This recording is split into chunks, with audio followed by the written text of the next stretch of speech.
ሰላም ጤና ይስጥልን ክቡራትና ክቡራን ተመልካቾቻችን የዛሬ ዕለት አርብ ሐምሌ 24 2018 ዓ.ም ከሀገር ቤትና ከባህር ማዶ ስፖርታዊ መረጃዎችን ወደ እናንተ የምናደርስበት ሰዓት ላይ እንገኛለን። እስከ መረጃዎቻችን ፍጻሜ ድረስ አብራችሁን እንድትቆዩ የምንጋብዛችሁ የመረጃዎቹ አዘጋጅና አቅራቢ ገዛኸኝ እንዱላ፣ የካሜራ ባለሙያችን ቢቂላ ተስፋዬ ከኛ ጋር ቆይታ ያደርጋል። አብራችሁ ነው።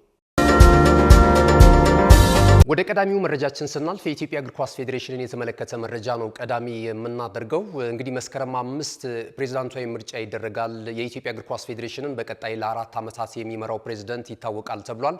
ከዚህ ቀደም እንግዲህ ያለፉትን 8 ዓመታት ከ2010 ጀምሮ ለሁለት ተርም መምራት የቻሉት ፕሬዝዳንት ኢሳያስ ጂራ እንደነበሩ ይታወቃል። እሳቸውን ጨምሮ የተለያዩ ተወዳዳሪዎች መስከረም 5 በሚደረገው እንደዚሁ ምርጫ ላይ እንደሚሳተፉ ተነግሯል ማለት ነው። ክልሎች ደግሞ በቀጣይ ከዛሬ ጀምሮ እስከ ነሐሴ 4 በሚቆየው ቀነ ገደብ ተወካዮቻቸውን እንዲልኩም የኢትዮጵያ እግር ኳስ ፌዴሬሽን ስለማሳወቁ በዛሬው ጋዜጣዊ መግለጫ ላይ ተነግሯል ማለት ነው።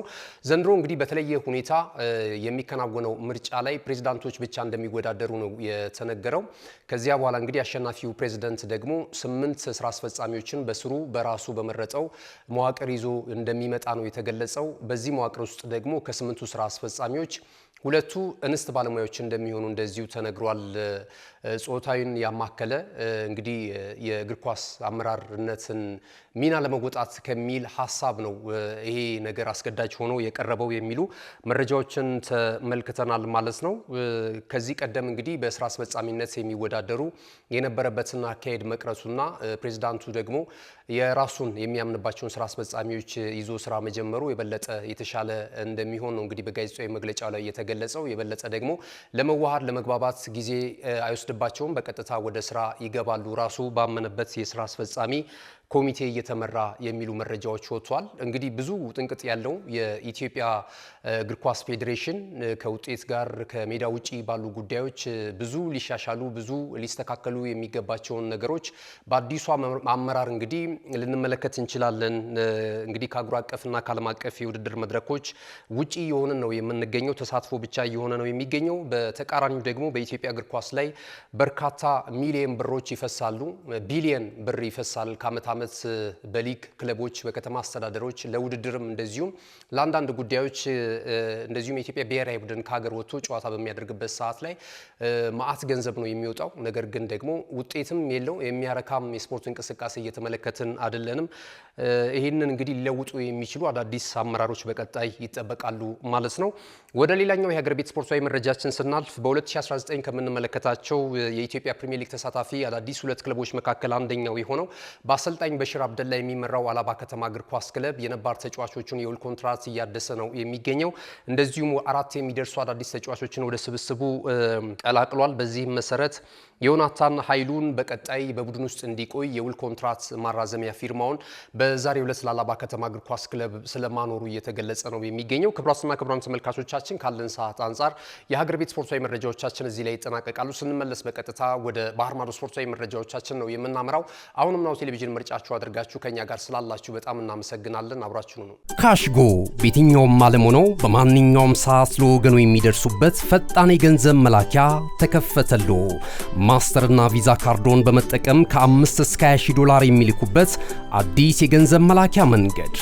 ካሽጎን ለየት የሚያደርገው የትኛውም የገንዘብ ዝውውር በፍጥነት አገልግሎት ከመስጠቱም ባሻገር ለማንኛውም አገልግሎት ምንም አይነት ክፍያ አለመጠየቁ ነው።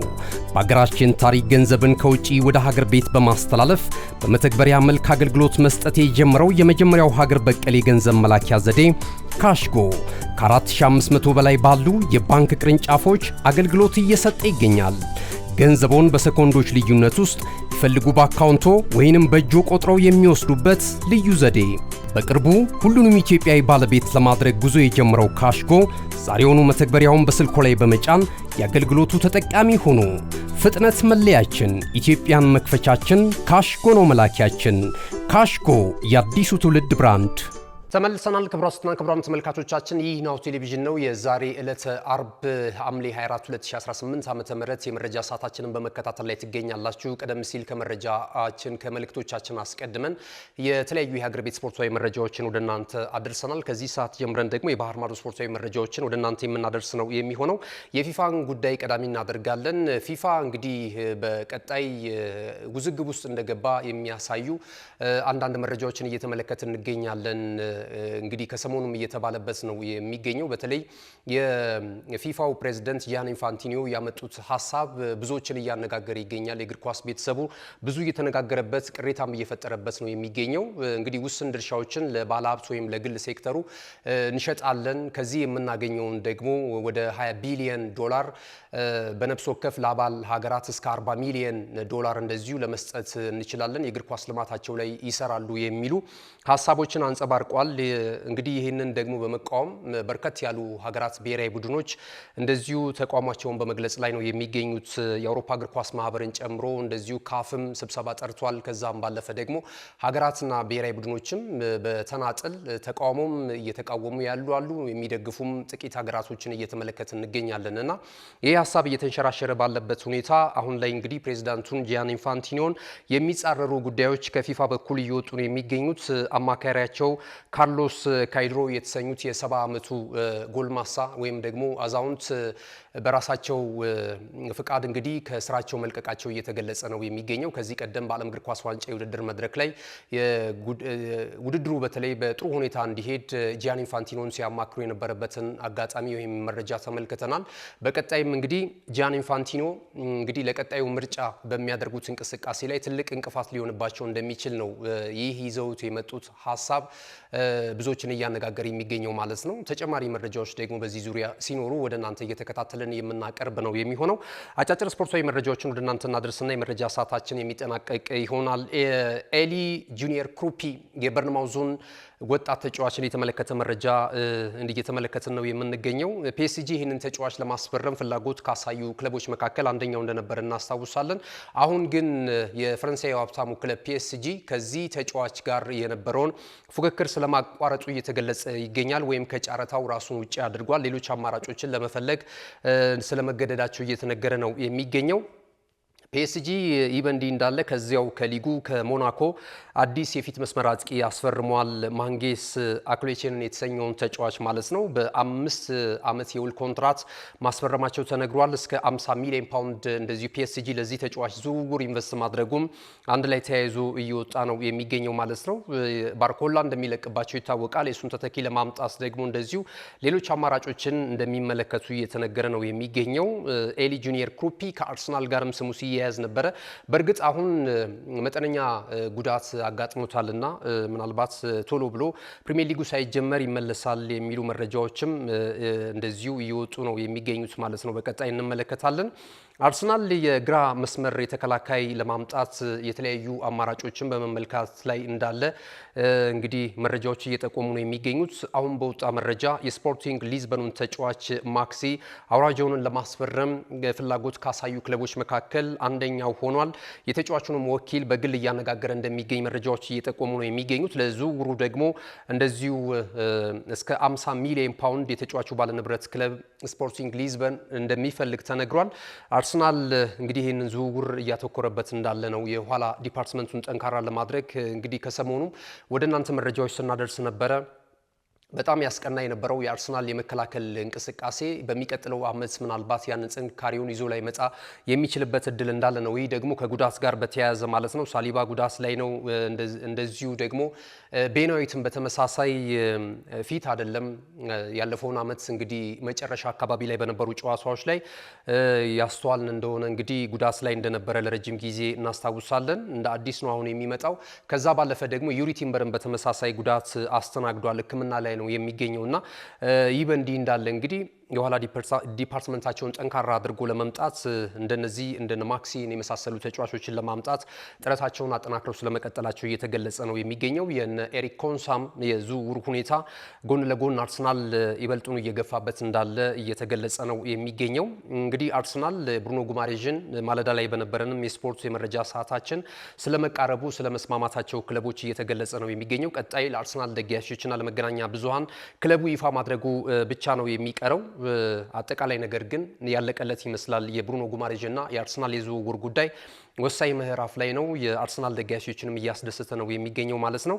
ሌላኛው ወደ ራፋኤል ሊያዮን የተመለከተ መረጃ ነው የምናገኘው። የኤስ ሚላኑ የፊት መስመር አጥቂ ፖርቹጋላዊ ኢንተርናሽናል ወደ ከኤስ ሚላን ወደ አርቢ ሌፕዚግ ሊያመራ የሚችልበት እድል እየመጣ እንዳለ እየተገለጸ ነው የሚገኘው። ሌሎችም ክለቦች ይፈልጉታል። በእርግጥ የቱርኩ ክለብ ጋላታ ሰራይ የዚህ ተጫዋች ፈላጊ እንደሆነ ይታወቃል። እንደዚሁም ቤሺክታሽም ተጫዋቹን የማስፈረም ፍላጎት አለው ተብሏል። ትሮሳርድ ጋር እያፈራረቁ ለማጫወት ማለት ነውና ፍላጎት አላቸው ተብሏል። በይበልጥ ግን ጋላታ ሰራይ ነው እየቀረበ የሚገኘው ራፋኤል ሊያዮን ለማስፈረም ማለት ነው።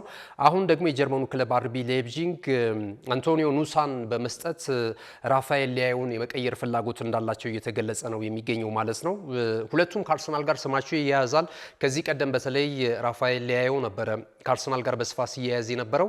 አሁን የቪኒ ጁኒየር ጉዳይ ካልተሳካላቸው የብራድሊ ባርኮላ የዝውውር ሁኔታም በሊቨርፑል የሚጠናቀቅ ከሆነ አንቶኒዮ ኑሳን ይፈልጋሉ። ነገር ግን ደግሞ ኤስ ሚላን እንደዚሁ ራፋኤል ሊያዮን ሰጥቶ ለአርቢ ሌፕዚግ አንቶኒዮ ኑሳን የመቀየር ፍላጎት አላቸው የሚሉ መረጃዎችም እየወጡ ነው የሚገኙት። የማንቸስተር ዩናይትድን ጉዳይ ስንመለከት ማንቸስተር ዩናይትድ ካርሎስ ባሌባንና የአሌክስ ስኮት ጉዳይን በቅርበት እየተከታተለ እንደሚገኝ የተለያዩ የመረጃ ምንጮች በመዘገብ ላይ ናቸው። በቀጣዩ ቀናቶች እንግዲህ በዝውውሩ በተለይ የመሀል ስፍራቸውን ለማጠናከር ከነዚህ ሁለት ተጫዋቾች አንደኛውን ለማስፈረም ፍላጎት እንዳላቸው እየተገለጸ ነው የሚገኘው ማለት ነው። በተለይ ካርሎስ ባሌባ ከዚህ ቀደምም በተለያዩ የዝውውር መስኮቶች ከክለቡ ጋር ስሙ ሲያያዝ እንደነበረ እናስታውሳለን። ቀይ ሰይጣናቱ የአሌክስ ስኮትም ሁነኛ ፈላጊ ሆነው እየተመለከትናቸው ነው የምንገኘው። ቼልሲም ተጫዋቹን ይፈልጋል። ከዚህ ቀደም ወደ 64 ሚሊዮን ፓውንድ ለተጫዋቹ ዝውውር አቅርቦ የተጫዋቹ ባለንብረት ክለብ በርንማውዝ ውድቅ ማድረጉም የሚታወስ ነው። ክቡራትና ክቡራን ተመልካቾቻችን ለዛሬ ዕለተ አርብ ሐምሌ 24 2018 ዓ.ም ከሀገር ቤትና ከባህር ማዶ ያሰናዳናቸው ስፖርታዊ መረጃዎች ይህንን ይመስሉ ነበር። ስለተከታተላችሁን እጅግ በጣም እናመሰግናለን። መረጃዎቹን ወደ እናንተ በማድረስ ገዛ ሄንዱ ላይ ካሜራ ባለሙያችን ቢቂላ ተስፋዬ ከኛ ጋር ቆይታ አድርጓል። መልካም ጊዜ ይሁንላችሁ።